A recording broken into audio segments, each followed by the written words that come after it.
Bora lá, gente, que hoje em dia é quase impossível encontrar alguém que não sofra com ansiedade. É quase como se estivéssemos passando por uma epidemia disso. Por que será que isso está acontecendo? Por isso que nós vamos conversar hoje mais sobre esse assunto com a psicóloga Kelly Cristina Pessini. Boa tarde, Kelly, minha linda. Seja muito bem-vinda ao Vitrine Revista. Boa tarde, obrigada pelo convite. Imagina, é sempre uma honra. É um prazer estar aqui. O prazer é todo nosso. Bom, vamos lá. Primeiro, explica pra gente, Kelly, existe mais de um tipo de ansiedade? Como que essa ansiedade se manifesta? Isso, importante falar sobre ansiedade, porque é um assunto que tem sido muito recorrente, né, nos consultórios, enquanto um problema, digamos assim, né? No entanto, a ansiedade é uma reação do ser humano, né, face à vida, porque diante das nossas expectativas, do dia a dia, da questão relacionada a medo. Então, ter ansiedade é algo que se espera. Agora, ter uma ansiedade muito alta, muito elevada, é algo que precisa estar atento. E ainda tem, quando a ansiedade ela encontra-se num quadro muito exacerbado, pode ser que esse sujeito esteja sofrendo de crises de ansiedade, que aí tem uma afetação que a gente é como se ela fosse sentida no, ela é sentida no corpo, ela é psicofísica, né? Então é sentido muitas vezes uma sensação de falta de ar, muitas vezes taquicardia, né? O coração acelerado. Algumas pessoas têm sensação de formigamento ou a sensação de que está tendo um infarto, alguma coisa assim, como se tivesse muitas vezes é confundido, né, com infarto, um AVC, enfim, mas na verdade a pessoa está sofrendo uma crise de ansiedade. E muitas vezes, quando essa crise, esses episódios mais isolados, assim, com essas reações psicofísicas, elas costumam acontecer constantemente, esse sujeito pode estar desenvolvendo transtorno de ansiedade.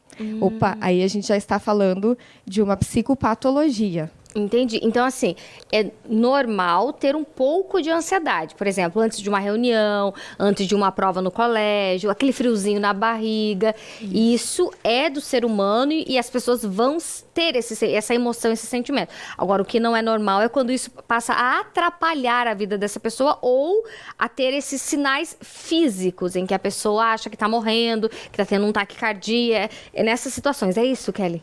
Isso. Quando o quadro está dessa maneira, é que se torna realmente preocupante, né? Onde o sujeito precisa ficar atento a esses sintomas, porque se não for devidamente tratado, pode evoluir para um transtorno, para uma depressão. E de onde vem, assim? Porque se é normal eu sentir um pouco de ansiedade, ok, mas por que em algumas pessoas essa manifestação ela fica muito mais acentuada? Quais são as causas?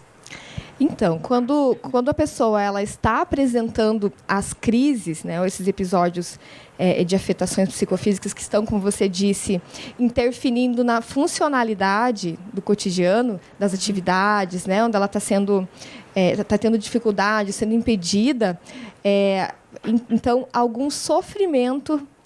Ela está envolvida por algum tipo de sofrimento, porque a ansiedade, nesse caso, né, onde começa a ser dessa maneira, ela é um sintoma. Então, é uma sintomática de sofrimento psicológico, né, que vai afetar o físico. Então, é difícil dizer, olha, a causa é A, B ou C. Então, em cada sujeito pode ter uma base do sofrimento, né? Mas, muitas vezes, o que acontece? Algum episódio, né, que aconteceu, que está acontecendo na vida dela, alguma situação pode desencadear, né, sintomas ou crises de ansiedade. Então, assim, as crises elas vão sinalizar. Então, são sinalizadores. É um caminho de investigação, né, para o profissional que for trabalhar com esse sujeito, entender o que está na base aí dessa crise. Né? Então, ela é um sintoma a ser considerado. Entendi. Agora, por que, Kelly, que parece, assim, a gente tem a impressão, pelo menos, de que tem mais pessoas sofrendo com crises de ansiedade e até mesmo outras patologias devido à ansiedade? Parece, assim, que o mundo todo está ansioso demais. O que está acontecendo? Isso é realmente muito verdadeiro, né? Então, assim, quando a gente pensa de como o sujeito ele está emocionalmente, nós precisamos sempre atrelar ao contexto, né, a contingência, assim, a época que a gente está vivendo. Então, assim, quem somos nós, né, na nossa cidade, no país, no mundo? Então, assim, inclusive, uma pontuação importante. Segundo a Organização Mundial da Saúde, o Brasil é o país com mais índice de episódios de ansiedade e depressão da América Latina. Nossa! Interessante, né? Até de compreender um pouco mais sobre isso. Mas falando sobre a ansiedade, né, como um fenômeno, como uma epidemia que a gente pode ver, né, no Brasil, no mundo, enfim. O que a gente teve recentemente? Por exemplo, né, nós somos afetados pela pandemia, né, crise política, crise moral, né, que envolve tudo isso. Então, um cenário de bastante instabilidade no Brasil, digamos assim, né? Então, já vínhamos com uma questão aí de crise econômica, né? Anteriormente à pandemia, depois teve a pandemia, que teve toda essa questão, né? Que tiveram muitas mortes, foi uma situação onde ninguém sabia o que estava por vir, então foi uma vivência muito caótica, muito assustadora, né? Então foi um período, né? A pandemia foi um período que favoreceu muitas doenças psíquicas, assim, muitos desenvolvimentos de doenças, né? E a ansiedade a crise, os transtornos foi uma das coisas que durante a pandemia e o pós-pandemia a gente percebe que teve uma alta muito grande.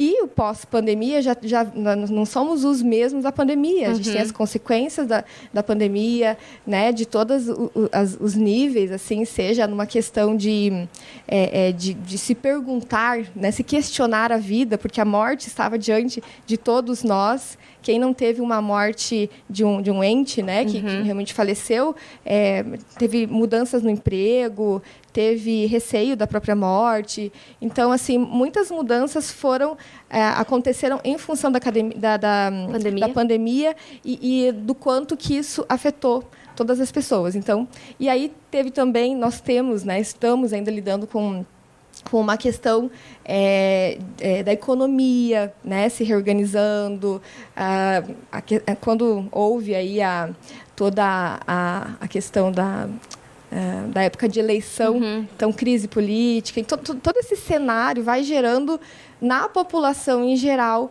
insegurança. Então, para além disso, tem todas as questões de individualidade, singularidade, que vão fazer, né, que vai dar uma diferença de como um sujeito lida e o outro sujeito também. Mas a gente não pode desconsiderar todo esse cenário favorecendo essa ideia de epidemia. Entendi.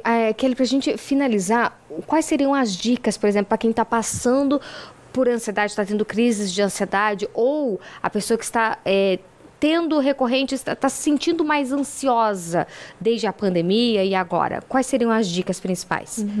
É muito importante que a pessoa se observe, porque muitas vezes a gente não tem uma cultura ainda muito assim de tá melhorando, evoluindo, mas assim de se perceber e identificar quando não estou bem emocionalmente. Então, muitas vezes, a pessoa vai procurar um profissional da psicologia, enfim, quando já está num nível mais avançado, assim, de crise de ansiedade, né? Mas quando a pessoa começa a sentir, muitas vezes, que ela está com a respiração ofegante, que ela está muito inquieta, dificuldade para dormir, alimentação também, ou está comendo em excesso, ou com dificuldade, com falta de vontade de se alimentar.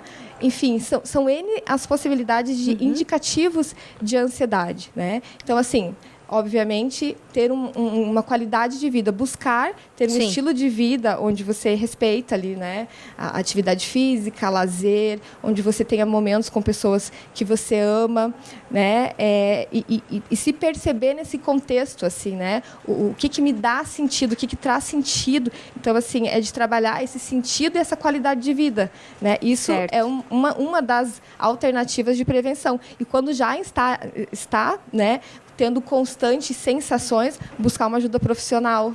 Com certeza, viu? Viram só, gente, tem jeito, você que sofre aí com ansiedade, está ansioso, tem que buscar ajuda, se perceber enquanto indivíduo, perceber seus sentimentos e, claro, dar um passo a mais, ir em frente e buscar ajuda, viu? Kelly, minha linda, muito obrigada pela presença aqui no Vitrine. Obrigada pelo convite. Qual que é o seu Instagram? É Kelly Pessini. Perfeito, então. Todo mundo seguindo lá para ter mais conteúdo também. Linda, obrigada mais uma vez. Excelente semana, viu? Para você também. Obrigadão.